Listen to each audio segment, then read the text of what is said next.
Hello everyone. तो आज हम लोग ये प्लास्टिक आर्ट का पीवाईक्यू का देखेंगे। मेनली इस वाले लेक्चर में 30 क्वेश्चन देखेंगे पीवाईक्यू के, क्योंकि अभी सीयूईटी पीजी का एग्ज़ाम हिस्ट्री ऑफ आर्ट और प्लास्टिक आर्ट एवरीथिंग का स्टार्ट हो चुका है। और मेनली हम लोग ये स्कल्पचर वाले बच्चों के लिए ये चीज़ बता रहे हैं। सीयूईटी पीजी के जो भी एंट्रेंस एग्ज़ाम की प्रिपरेशन कर रहे हैं उनके लिए ये पीवाईक्यू का सेशन है, जो कि बहुत यूज़फुल है आपके एग्ज़ाम के पॉइंट ऑफ व्यू से। तो चलिए आगे बढ़ते हैं। और ये 2025 का पीवाईक्यू है, देख सकते हैं आप लोग, सिर्फ थर्ड का है। पहला वाला क्वेश्चन हमारे पास है, what is the use of pyrometer cone in the kiln. Pyrometer जो होता है उसका क्या यूज़ है भट्टी के अंदर। पायरोमीटर एक तरीके का मशीन होता है जो कि टेम्परेचर को मेज़र करता है। तो इसका ऑप्शन नंबर सेकंड हो जाएगा।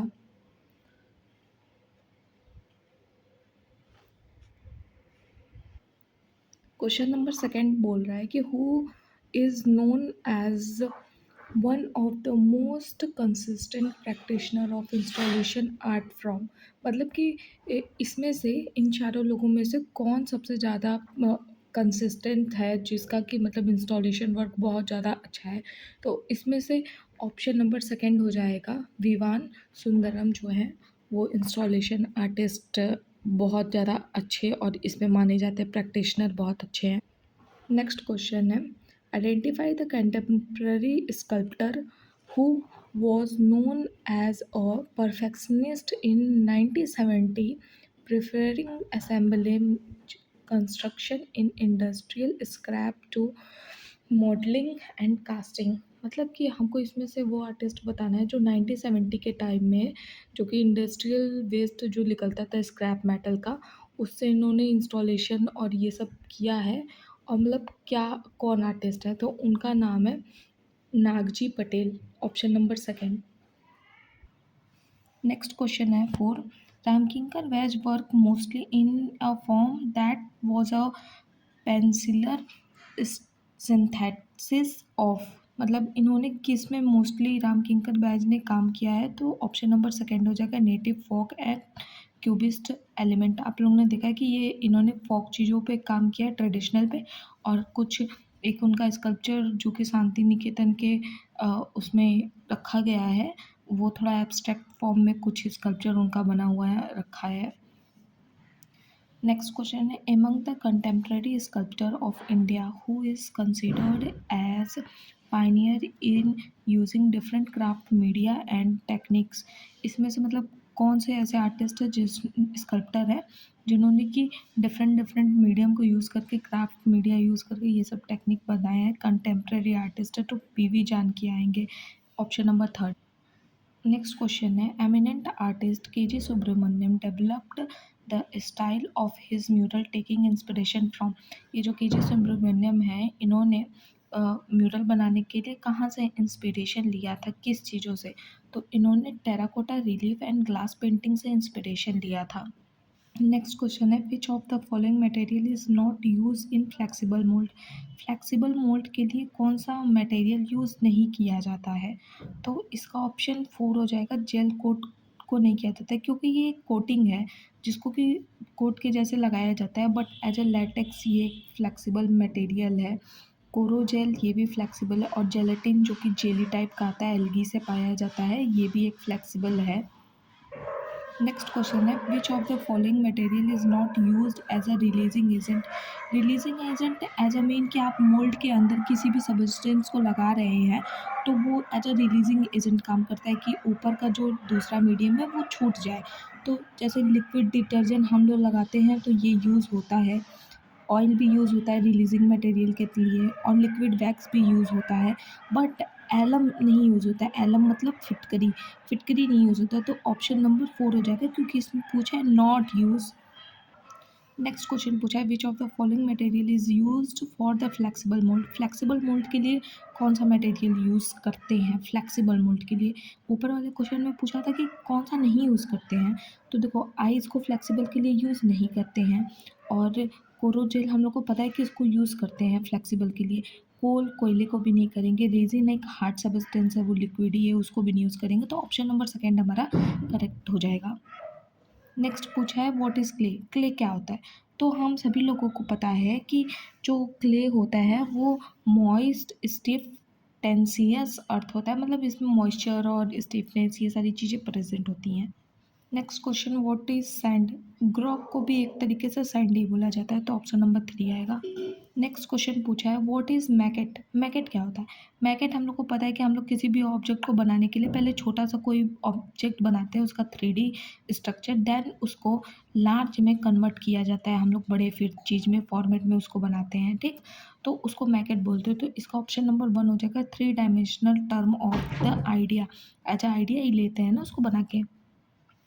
नेक्स्ट क्वेश्चन है what are the characteristic of stoneware ceramic. जो स्टोनवेयर क्ले होता है वो सैरामिक में इसका क्या कैरेक्टरिस्टिक है स्टोनवेयर का? तो स्टोनवेयर जो होता है ऑप्शन नंबर सेकंड हो जाएगा, हार्ड होता है और फायर्ड होता है और नॉन पोरस होता है, मतलब उसमें पोरोसिटी नहीं होती है।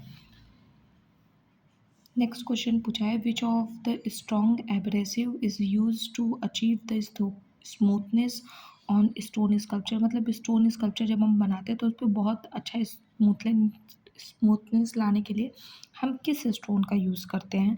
तो हम लोग कार्बोनियम का यूज़ करते हैं, इस स्टोन का यूज़ करते हैं, जिससे कि बहुत अच्छा स्मूथनेस आता है। जैसे कि आप मंदिर में देखे हैं, जैसे राम मंदिर अभी बना है, तो उन सारी चीज़ों में ब्लैक स्टोन यूज़ हुआ है ना, क्योंकि स्मूथनेस लाने के लिए इसका बहुत अच्छा रोल है। नेक्स्ट क्वेश्चन पूछा है what is the use of pouring funnel in metal casting. जो पोरिंग फनल होता है मेटल कास्टिंग में क्या रोल है? तो मेटल कास्टिंग में पोरिंग फनल का यूज़ होता है मोल्टेन मेटल को उसके अंदर पोर करना।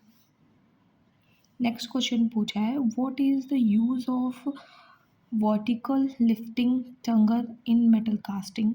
मतलब जो हम लोग वो मेटल कास्टिंग में जो जिसमें मेटल पिघलता है, ये जो बर्तन रहता है इसमें दो साइड से दो लोग पकड़ते हैं इसको इस तरीके से। तो इसको इंग्लिश में वो पूछ लिया है कि इसको क्या बोलते हैं, ठीक है, मतलब इसका क्या यूज़ है, क्यों इसको यूज़ करते हैं।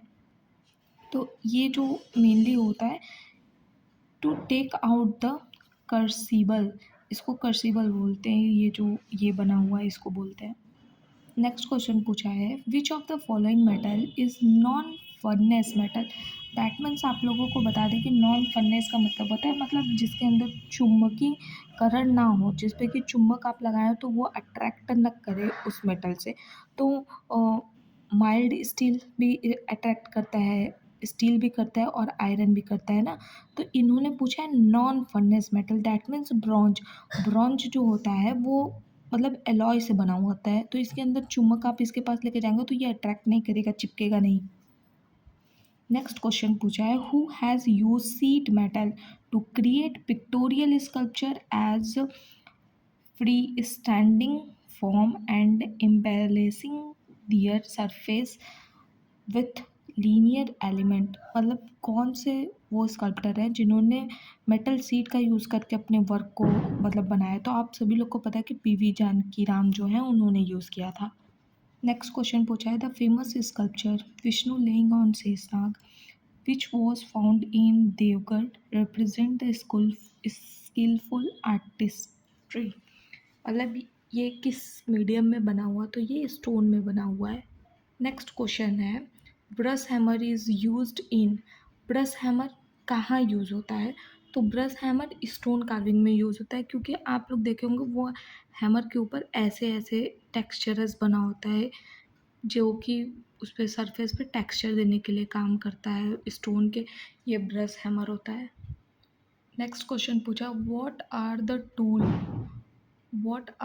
Tools use to split stones.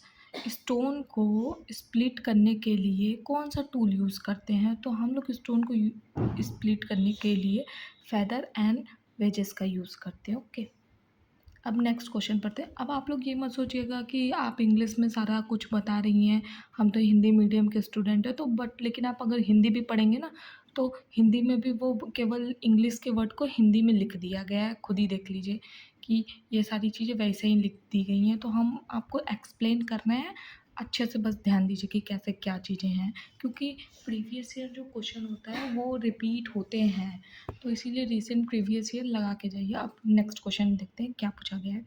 Next question पूछा है, what are the 3 component mix up for setting glass fibre. Glass fibre आप लोग को सब पता है कि वो जो हम लोग फाइबर कास्टिंग करते हैं, उसके बारे में पूछा कि क्या 3 एलिमेंट यूज़ होते हैं उसको हार्ड डाउन होने के लिए। क्वेश्चन नंबर 22, इसमें यूज़ होता है रेजिन, एक्सेलरेटर एंड कैटालिस्ट, ठीक है। और इसमें और भी यूज़ होते हैं, चॉक पाउडर यूज़ होता है, मैट यूज़ होता है, बट सेटिंग डाउन का पूछे तो रेजिन हो जाएगा, एक्सेलरेटर हो जाएगा और कैटालिस्ट हो जाएगा, मतलब कोबाल्ट और हार्डनर। नेक्स्ट क्वेश्चन देखते हैं, विच of the following tool is used for wood carving. Wood carving में कौन सा टूल यूज़ होता है, तो वुड कार्विंग में क्लेव यूज़ होता है। नेक्स्ट क्वेश्चन पूछा है, which of the following is correct chemical formula of plaster of Paris. Plaster of Paris का करेक्ट फॉर्मूला क्या है, तो प्लास्टर ऑफ पेरिस होता है CaSO4 1/2 H2O, ठीक है, ऑप्शन नंबर 3। नेक्स्ट क्वेश्चन है, metal seam is used for, option number 3 है mould making of plaster of Paris. Next question है, what is the hardening time of cement. Cement को set होने में, हार्ड होने में कितना दिन का समय लगता है, तो 7 दिन का लगता है, 1 हफ्ता का। नेक्स्ट क्वेश्चन है, पूछा है which of the following are the basic ingredient of concrete mixing. Concrete mixing that means कि सीमेंट का जो हम लोग मिक्स करके सारी चीज़ें बनाते हैं, उसमें कौन कौन सा मटेरियल यूज़ होता है, तो उसके बारे में पूछा है। तो यहाँ पे वाटर यूज़ करते हैं, सैंड और सीमेंट को यूज़ करते हैं, और इसमें वो पेबल्स भी यूज़ होते हैं जो कि इन लोगों ने लिखा नहीं है। नेक्स्ट क्वेश्चन पूछा है, वो विच of the following metal has more ductility. तो डक्टिलिटी क्या होता है, डक्टिलिटी मतलब होता है घिंचाव। किसी मेटल को हम पीट पीट के कितना लंबा घिस सकते, कितना पतले में घिस सकते, उसको बोलते हैं। तो इसमें कॉपर जो है आएगा इस ऑप्शन में, क्योंकि इन तीनों को हम डक्टिलिटी प्रॉपर्टी नहीं होती इनके पास। नेक्स्ट क्वेश्चन पूछा है, which of the following metal has more corrosion resistance. Corrosion resistance मतलब ये होता है कि मेटल के ऊपर जो एक प्रॉपर्टी आ जाती है ऊपर का एनवायरनमेंट से रिएक्ट करने का, तो वो किस मेटल के पास रेजिस्टेंस पावर है उससे बचाव करने के लिए, तो उसमें आता है एल्युमिनियम। एल्युमिनियम के पास ज़्यादा पावर है उससे बचाव करने की। नेक्स्ट क्वेश्चन, लास्ट क्वेश्चन है 30 क्वेश्चन नंबर। इसमें पूछा है, what is the main purpose of making piece mould. Piece mould बनाने का हमारा मेन पर्पस ये होता है कि हम इससे मल्टीपल प्रोडक्ट निकाल सकें, ठीक है। तो इसका ऑप्शन नंबर 1 हो जाएगा, to produce more than 1 product. और इस वाले लेक्चर में हम लोग केवल 30 क्वेश्चन किए, अब नेक्स्ट में हम लोग उसके आगे का क्वेश्चन देखेंगे। तो सारे लोग को कैसा लगा ये लेक्चर, आप लोग कमेंट डाउन करके बताइएगा, और चैनल को सब्सक्राइब ज़रूर करिएगा। Thank you.